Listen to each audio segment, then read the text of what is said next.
ગાડી ગુજરાત પોલીસની અને દારૂ દીવમાં વાઇન શોપ નજીકનો એક વિડીયો વાયરલ થઈ રહ્યો છે, જેમાં દીવના વાઇન શોપમાંથી દારૂની બેગ ભરી ગુજરાત પોલીસની ગાડીમાં બેઠતો શખ્સ નજરે પડ્યો. દીવના વાઇન શોપમાં દારૂ ખરીદવા લાંબી કતાર હોવાથી અન્ય એક શખ્સ પોલીસ સાથે ભલામણ કરવાની પણ વાત કરી રહ્યો છે. વિડીયોમાં એક શખ્સ સાથે સંવાદ પણ ચાલી રહ્યો છે. આક્ષેપ છે કે વિડીયોમાં દેખાતી ગાડી ભાવનગર પોલીસની છે. અહીં જે નંબરની ગાડી દેખાઈ રહી છે એ ગુજરાત પોલીસની ગાડી છે, જે વિડીયોમાં કેદ થઈ. અને ચર્ચા છે કે ગીર સોમનાથ જિલ્લામાં ભાવનગર વીજ વિભાગ ચેકિંગ કરી રહી છે, તેમાં આ પોલીસની ગાડી આવી હોય.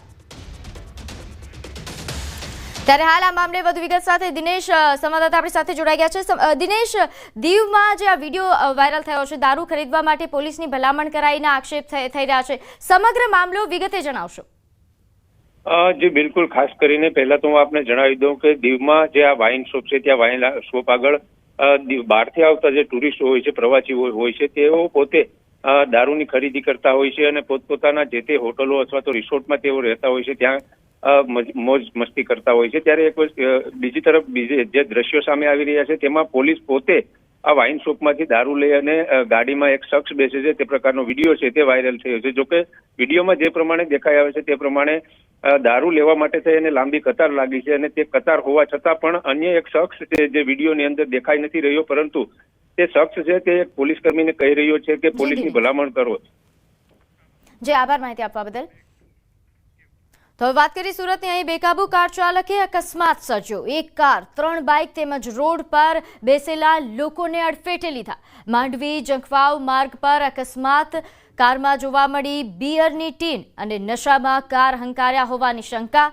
કાર પર પોલીસ લખેલું બોર્ડ પણ મળી આવ્યું છે. કારમાં 2 લોકો સવાર હતા. પોલીસે ગુનો નોંધીને તપાસ હાથ ધરી.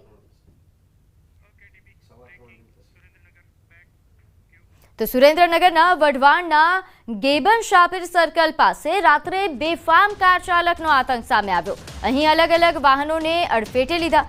પૂરપાટ દોડાવી કાર ચાલકે બાઇક અને કારને ટક્કર મારી. અકસ્માતમાં 3 લોકો ઘાયલ થયા. ત્રણેયને હોસ્પિટલ ખસેડવામાં આવ્યા. કાર ચાલક નશામાં હોવાનો સ્થાનિકોનો આક્ષેપ છે.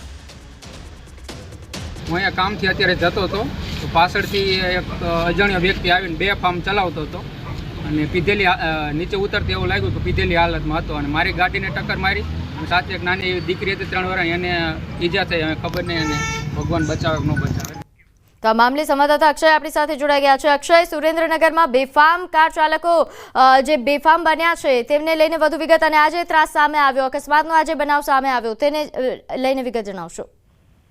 જે ચોક્કસથી વાત કરવામાં આવે તો વઢવાણ ગેબન શાપીર સર્કલ પાસે એક દંપતી પોતાની બાળકીને લઈને બાઇક પર જઈ રહ્યા તે દરમિયાન પાછળથી ક્રેટા કાર લઈ બેફામ સ્પીડે આવતા કારના ચાલકે બાઇક અને અન્ય 2 જેટલી જે કાર છે, કુલ 3 જેટલા વાહનોને ટક્કર મારી હતી, જેમાં બાઇકમાં સવાર દંપતી નીચે પટકાતા પતિ પત્ની અને બાળકી સહિત કુલ 3 વ્યક્તિઓને ઈજાઓ પહોંચતા સારવાર માટે ખસેડવામાં આવે છે, જેને લઈને સ્થાનિકોના ટોળા એકઠા થઈ ગયા હતા અને પોલીસને જાણ કરવામાં આવી હતી. પોલીસ દ્વારા તાત્કાલિક જે છે કાર ચાલકની ધરપકડ કરવામાં આવી છે. સ્થાનિકો દ્વારા એવો પણ આક્ષેપ કરવામાં આવ્યો છે કે કાર ચાલક છે નશાની હાલતમાં હોવાના કારણે અકસ્માત સર્જ્યો હતો. આ મામલે બી ડિવિઝન પોલીસ દ્વારા હાલ કાર ચાલકની અટકાયત કરી અને વધુ જે છે તપાસની કામગીરી હાથ ધરવામાં આવી છે. જી આભાર માહિતી આપવા બદલ.